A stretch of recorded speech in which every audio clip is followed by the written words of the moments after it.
So, not every relationship is unicorns and rainbows. What do you do if you have to work with someone you don't get along with? Hello, my name is Chester Elton, and I'm here with my dear friend and co-author, Adrian Costa. You weren't talking about me, right, Chess? You know? Hey, we've all had the experience of working with someone, and they just didn't get us. In fact, maybe they drive us a little nuts. Today, we're going to discuss how you get along with almost anyone and why to reduce your anxiety levels. As always, we hope the time you spend with us will help reduce the stigma of anxiety at work and in your personal life. And with us today is our dear friend, Michael Bungay-Stanier. He is the founder of Box of Crayons, which helps organizations transform from advice-driven to curiosity-led. He is the author of the best-selling book, The Coaching Habit, a must-have if you want to be an executive coach, by the way. His new book is How to Work with Almost Anyone. Michael is a Rhodes Scholar and has been named the #1 thought leader in coaching. Before founding Box of Crayons, Michael held senior positions in the corporate consultancy and agency worlds.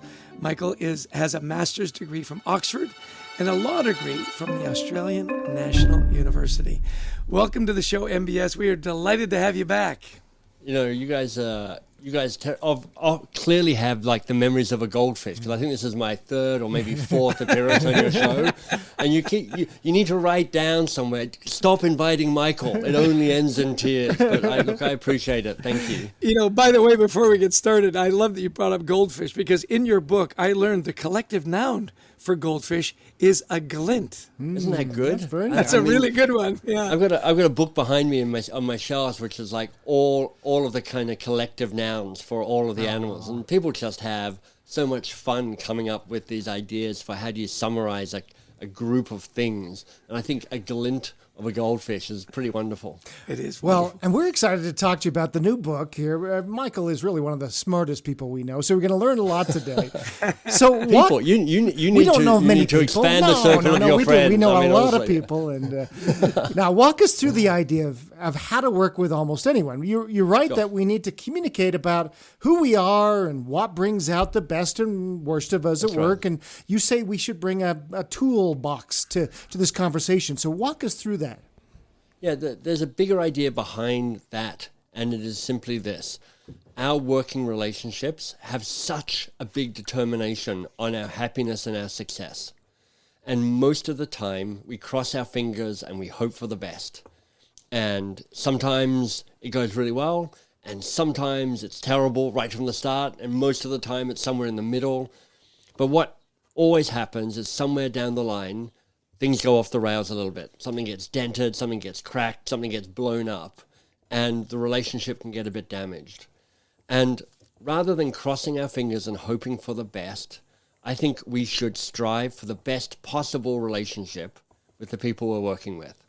Not every relationship is going to be perfect, but what's the best possible relationship between you and that one other person? And I think one of the secrets to that, and this is what I really teach in this new book, is have a conversation about how you work together before you plunge into the what will we work on. Because the what always is screaming loudly. It's exciting, it's buzzy, it's glittery, it's urgent. But if you stop for a moment, take a beat and go, hey, Chester, hey, Adrian, you and I are going to do a podcast together. Before we get into it, let's talk about what makes for a good podcast. Here's where I shine as a guest. Here's where you really thrive as hosts. How do we make that happen between us? Because if we build a relationship that is safe and vital and repairable, we have a better chance of doing the work in a way that gets more done and lights us up as well. It's so interesting. We didn't do that. We probably should have done that.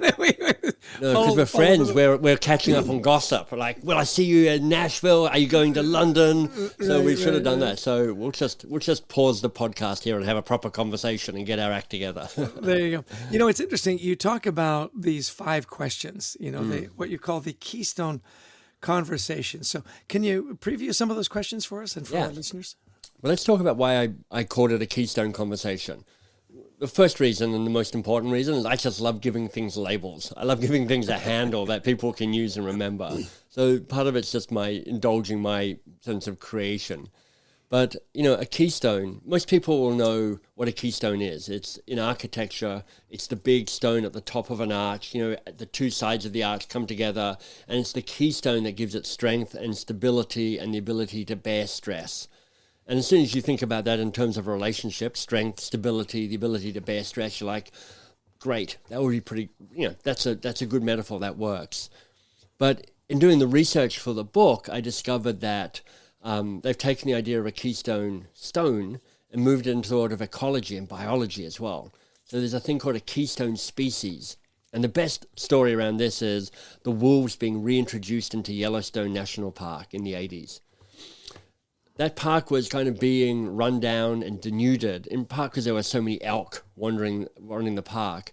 When they brought the wolves back in, the wolves ate the elk stopped eating the trees started to grow, more birds, the river changed course, more fish, more beavers made the river change course again, and the whole environment started to flourish and become more resilient because it had found balance through this keystone species, the wolf. And so whether your metaphor is buildings or kind of gardens, there is a way for you to be thinking a keystone conversation starts building an environment that is richer, more resilient, more able to bear stress, more able to flourish. And that's why I went with that metaphor. And as you said, there are 5 good questions, I think, that can set up a conversation. So give us 1 or 2 of those questions. Yeah. If you're listening and you're like, oh, I'm not sure I've got a pen and paper to remember all these questions, the takeaway is just have a conversation about how we work together rather than what we're working on. And it can just sound like, hey, you and I are about to start working together. Let's talk about it. When do you work best? Let me tell you when I work best. But the 5 questions are a deeper dive around that. And actually, the first question is the amplify question. And it is, what's your best? What's your best? It's a slightly awkward question. I think probably if I had another pass at it, I might try and find a slightly different wording for it. But where it comes from, Adrian and Chester, is I didn't want to say, what are you good at? Because that's a really limiting question. I didn't want to say, what are your strengths? Because that's a little bit abstract. I wanted to capture the moment when you shine and when you flow. That sense of flow state, that's an internal state where, you're in the zone, time speeds up and slows down, you're in your creative genius mode, you're like, this is it, this is what I love to do. And shining is what other people see in you. You're kind of committed, you're leaning in, your eyes are kind of glistening and lit up. And it's like, how do you get that to happen? And what a powerful first exchange of information, where I'm like, let me tell you when I shine and when I flow. You tell me when you shine and when you flow.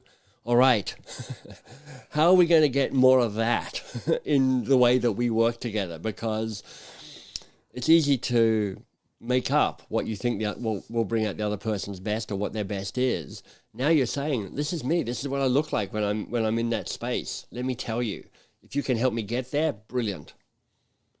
Yeah, you know what? The thing I love about that question is it does go to more the emotional part of the relationship, doesn't it? Yeah. Yeah. Adrian and I always make fun of what are your greatest strengths? We used to get that question when we were interviewing, the mock interview, and he said, "Oh my, I'm just too hard on myself. I'm just a perfectionist. Exactly. I never give up." Exactly. Where do you shine? Where do you flow? Really gets to what brings you joy in the workplace. Let me turn the table on the two of you, because you have a long-lasting and successful working relationship. So people listening are going to be looking at the two of you going, "You got some magic happening. How do you do it?" If you were both answering that question, what are some of the things that you'd say? I mean, Chester, where would you start? Well, I think the key is we live about 3,000 miles apart. And we say that jokingly. I think it actually is good. We're not on top of each other every day. Right. We have Yeah. very different personalities and very different lifestyles. And I think the what's been the key to our success is we give each other a lot of space. Right. And we have great respect for each other's talents. I mean, people, I go to my high school reunion and they say, "You're a New York Times bestselling author?" And I go, "Well, my co-author is actually the author. He's the brain. And then they'll go, oh, well, that makes perfect sense. And now it all comes in. So we're very complimentary. And I'm interested in what, Adrian, what you would say. I think that we give each other good space. Yeah. I think, the key is patience, perseverance, unflappability, stamina, fortitude, persistence, tolerance. Okay, I'm reading from the thesaurus here, but no. I'm just your ability to tolerate pain is extraordinary, Adrian. It's very impressive. One of the things that seriously is with our relationship is a lack of ego. And this is kind of, I'm going to ask you a question in a minute here. I wanted to ask you a question about a social contract that you talk about. But I think Chester and I, we have a social contract in our working relationship that says, look, there's no ego here. If he gets an engagement, I don't go, oh, I should have. No, if I do something, he does. We both appreciate each other's skills. He brings skills that I don't have. I bring skills that he doesn't have, or and we have, and we learn from each other, and absolutely no ego, very little that goes into this, because I don't think any humans have no ego, but as we work with each other, that's our social contract. So question 3 and question 4 of the 5 are the bad date and the good date questions. And I think what you're talking about taps into what might spring forth as answers to those questions. So the good date question is, what can we learn from successful past relationships? And the flip side is the bad date question, which is like, what can we learn from frustrating past relationships? Because patterns in your past relationships will repeat in your future relationships. That's a promise. And I know past relationships, different person, different context, different time, but those patterns are deep. They will keep showing up. So when you have a conversation, when you're setting up the way the two of you work and you go, what can you learn from a really successful past collaboration? And you could go, it's like lack of ego. It's a willingness to collaborate. It's a willingness to give each other the space that we need to do our work. It's about knowing how to, who knows what else you'd say.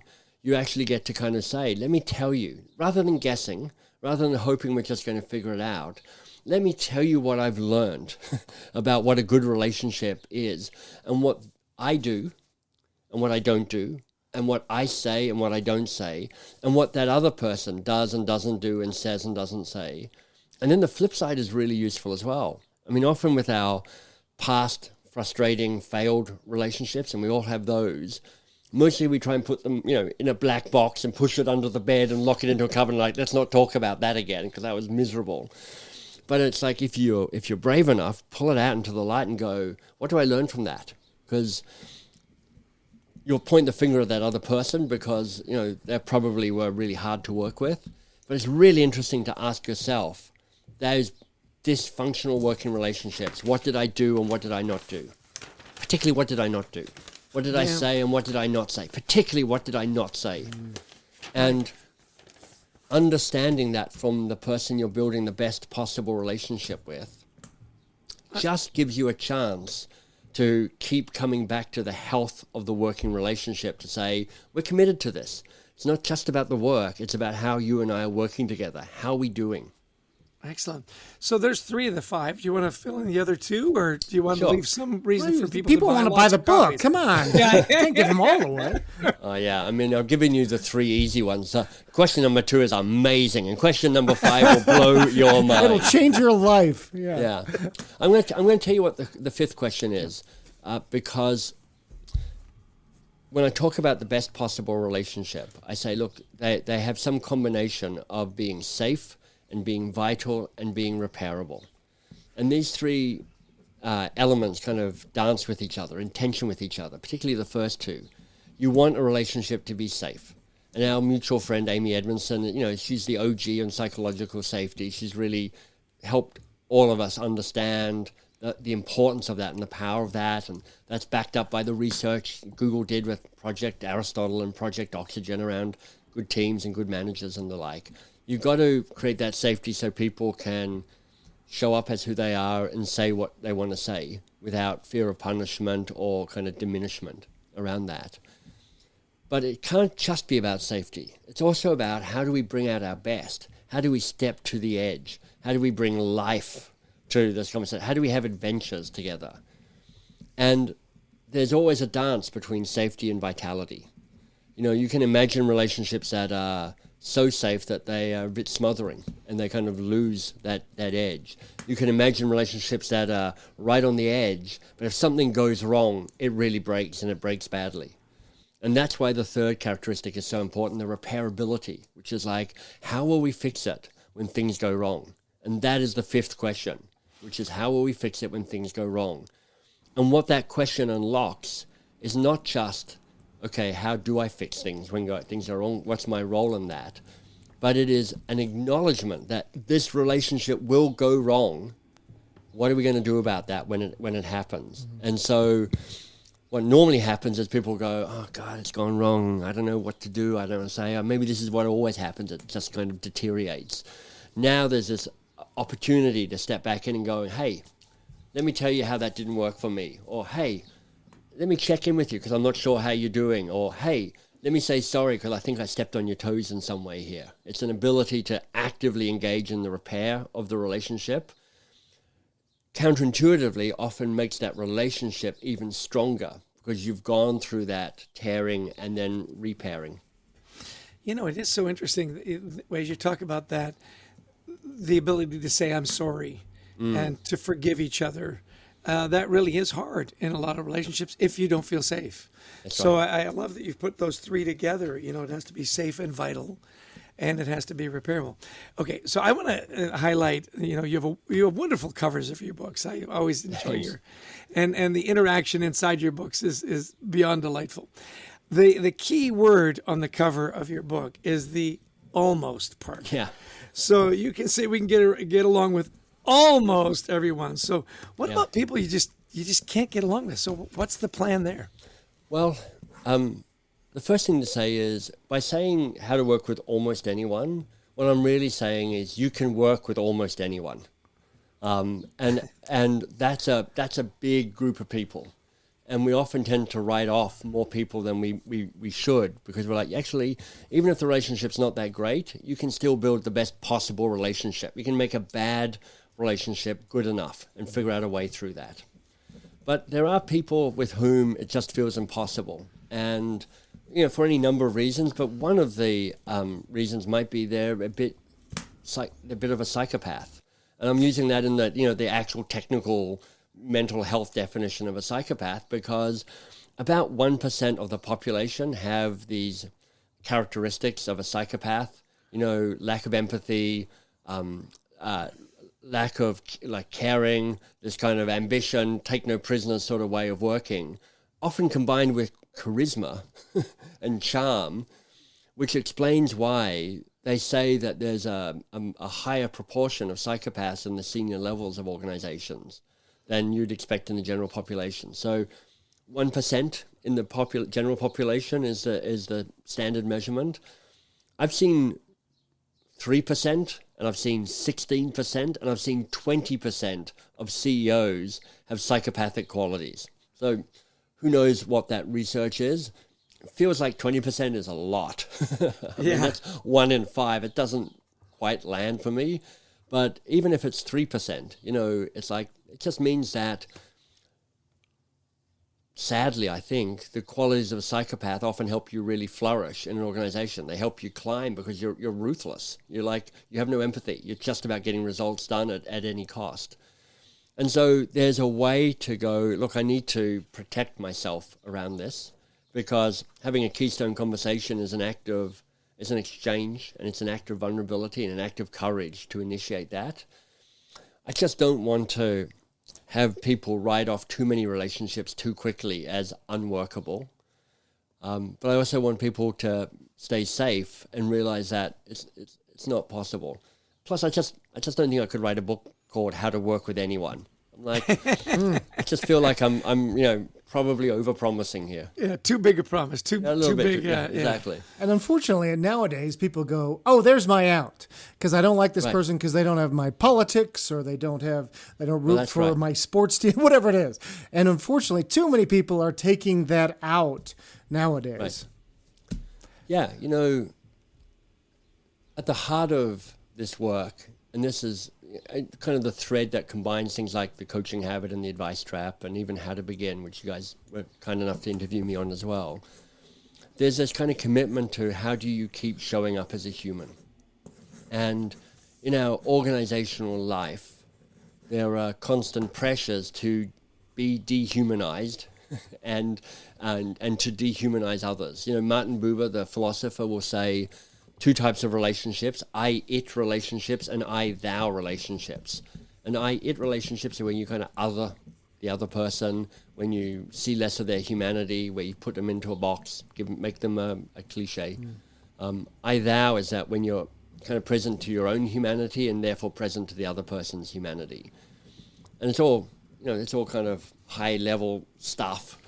But I'm like, I'd love more human to human, adult to adult relationships with whom we work.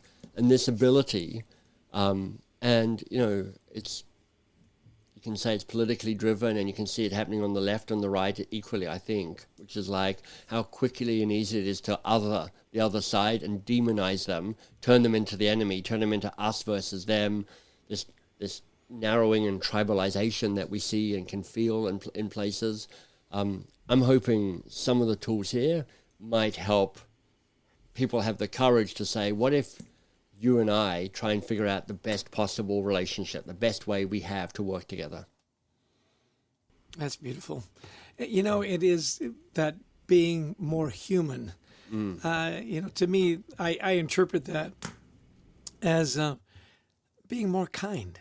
Let's just be more kind and considerate to each other. Yeah. I think that's so nice. And, I think this podcast is one of those gifts to this commitment to humanity, because speaking about anxiety at work and acknowledging that is acknowledging the complexity and the messiness and the frailty and the strength and the goodness and the possibilities about all of us in the work that we do, and in acknowledging kind of the things that make our heart beat, not just the things that our hands do. We actually have this kind of chance to kind of connect in with our own humanity. So this podcast is a great gift to us all for that. Oh, thank you. We work with, probably like you do too, a lot of technical organizations, banks and engineering firms and manufacturing, and in many cases, as you know, they're not very comfortable sort of crossing personal boundaries. You leave your personal life at the door. We're seeing a lot of younger people coming in who want to share. So what do you say when you have some resistance of people who say, I don't want you in my head, Michael. I don't want you, I understand where you're coming from, but my personal life and the way I think, that's mine. Yeah. Well, I'd probably come back to saying this. Look, every choice you make has prizes and punishments.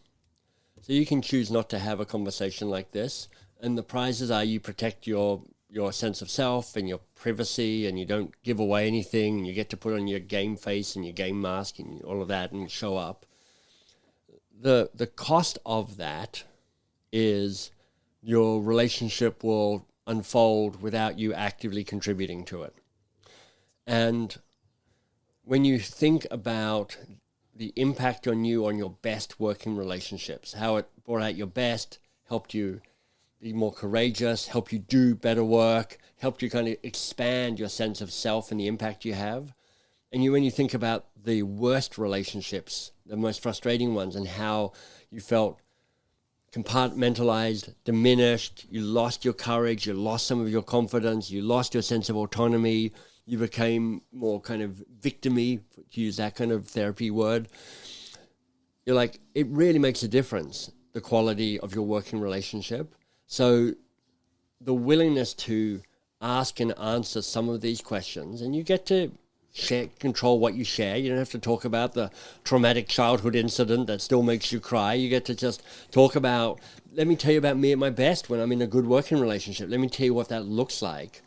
What you're doing is you're saying, look, I want this working relationship to not suck. I want it to be as good as it can be. Let me exchange some information with you, and you do the same for me, to give us both a better chance of co-owning the potential success of how we work together.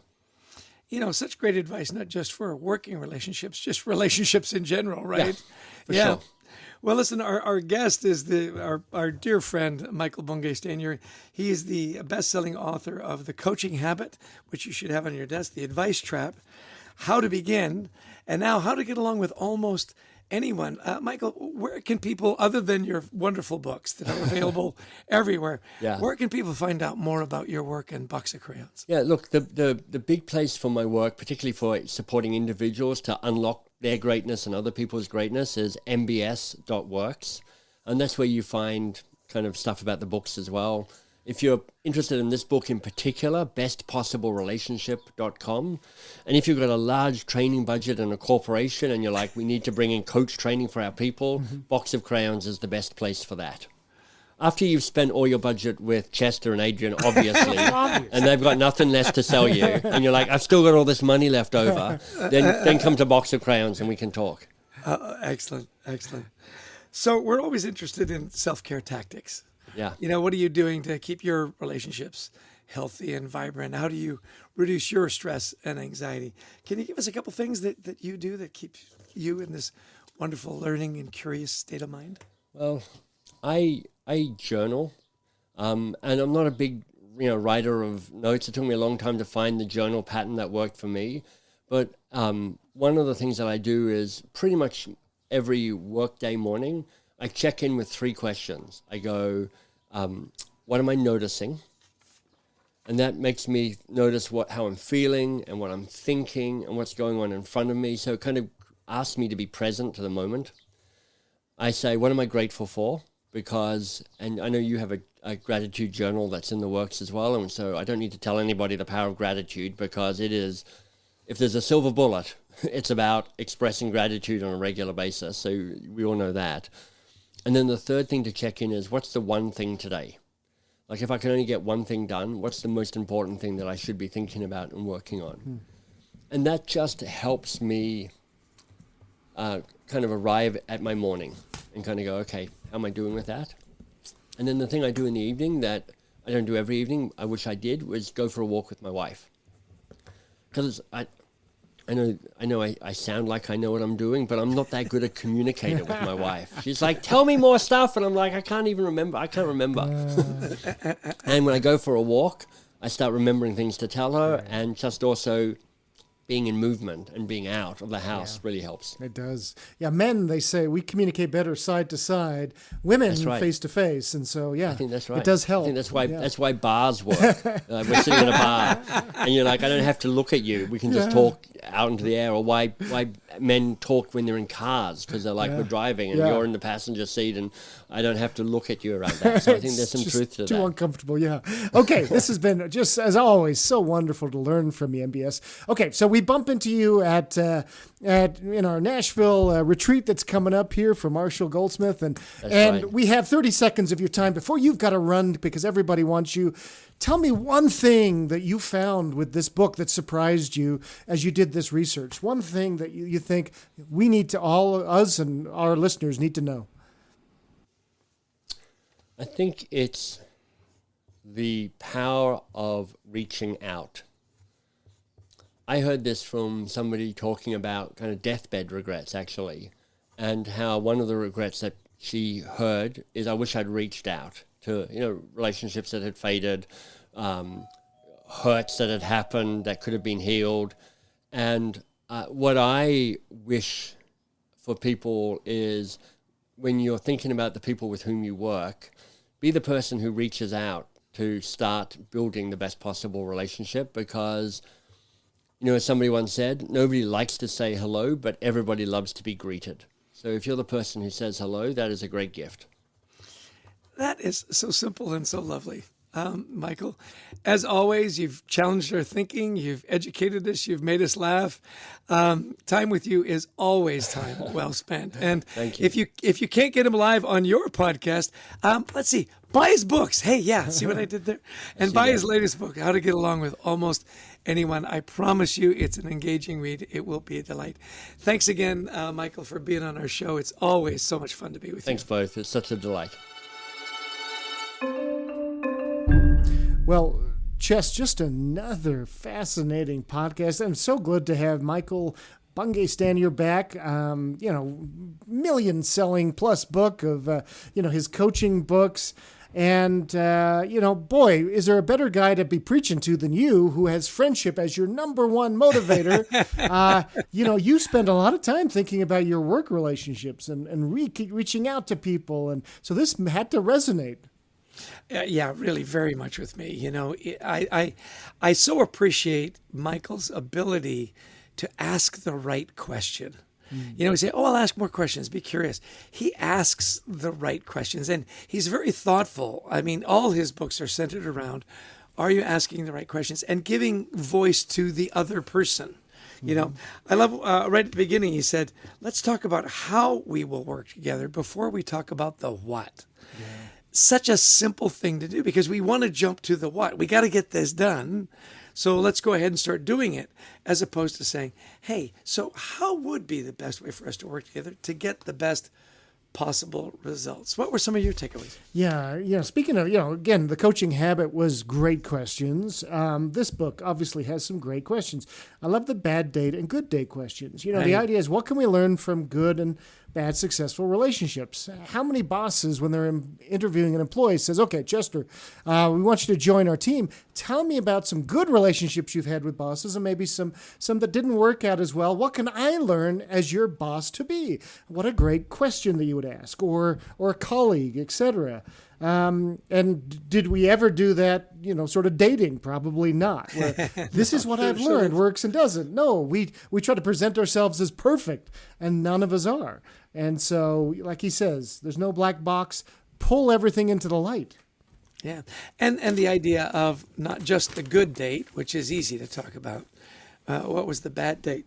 The other thing he said that really resonated with me was, tell me where you get to where you really shine and where you're in the flow. What brings out the very best in you? I thought that was really a wonderful way to look at a relationship. And then my other takeaway was question 5 is to create a relationship that's safe, vital, and repairable. The first two kind of are exciting. How do we fix it when we go off the rails? And that's hard, because you're trying to anticipate, and I think that's why you're creating the social contract beforehand, because you're going through a lot of these things, so you're trying to avoid having these problems. But things will inevitably, you'll have an issue. So how do you repair? Who says I'm sorry first? Because some people are very proud, they won't, and that's just the way they're wired. So that's a tough one. But I think even just beginning that conversation can really help. And, last thing that I took away too was this idea of relationships. Are they I-it conversations or I-thou, where we humanize those people who maybe we don't really agree with or get along with? Maybe we're really social creatures, and people who want to go home at 5, well, why aren't you coming to the bar with us? It's okay. They're not bad people. They just think differently than we do. Right. My last takeaway was his one big point is reach out. Yeah. Be the one that reaches out. So many people on their deathbeds, he said, had that regret that they didn't reach out more, that they didn't give a call to that cousin or someone they hadn't talked to in a while, or a friend that they weren't sure whether they were suffering or not, just they hadn't reached out in the last little while. And I found that over the last year for me has been really important. Just somebody's name comes into your head, just give them a call. I love going old school and actually calling them on the phone, which is different, because I want to give because you're a kind person, may not get to this, but now and then somebody will reach out to you. They'll send you a text, hey Chess, has it been a while, thinking about you, and you'll respond back with very open, vulnerable, hey, it's been a little hard time for us, but thanks so much for reaching out. And then there's no response, there's nothing, and that's not a good reach out, is it? Not at all. Hey, let's get on the phone. Hey, let's find some time to catch up. And I think we get caught up in this whole idea that it's got to be a video call now, because we got, so used to Zoom and Teams and all that during the pandemic. Listen, a phone conversation works great. Even a text that says, "Hey, I was just thinking about you today. How are things going? Do you want to get together for a quick call?" It means the world to people, and you never know. Yeah. You never know when somebody just needs a little positive little voice in their ear that says, "Hey, you're remembered, you're not forgotten." Because what's the ultimate message there? I care about you, I love you, you're important. Yeah. I love Michael's questions, or MBS as his brand is known as. He teaches us to ask the right questions, and then, really importantly, be sure to listen. Love it. Love it. Well, thank you to MBS for joining us today. For all of you who listened in, big thanks to our producer, Brent Klein, to Christy Lawrence, who helps us find amazing guests like MBS. If you like the podcast, please download it, share it. We also would love you to visit thecultureworks.com. You get some free resources, including the first chapter free to our new book, Anxiety at Work, which must be worth, I don't know, tens of cents, right, Chess? Oh, yeah. 10 large, as we say, 10 pennies. And we love speaking to audiences as well. You know, whether globally, virtually, in person, small leadership groups, big rockers audiences. We love being on stage and sharing what we've learned over the last 2 decades about how to build great cultures, great teams, enhance your leadership, and obviously how to deal with mental health and anxiety in the workplace. So give us a call. We'd love to speak at your event. Well, Adrian, as almost always, borrowing the word from Michael's book, I'll give you the last word. Well, thanks everybody again for joining us today. And until next time, we wish you the best of mental health.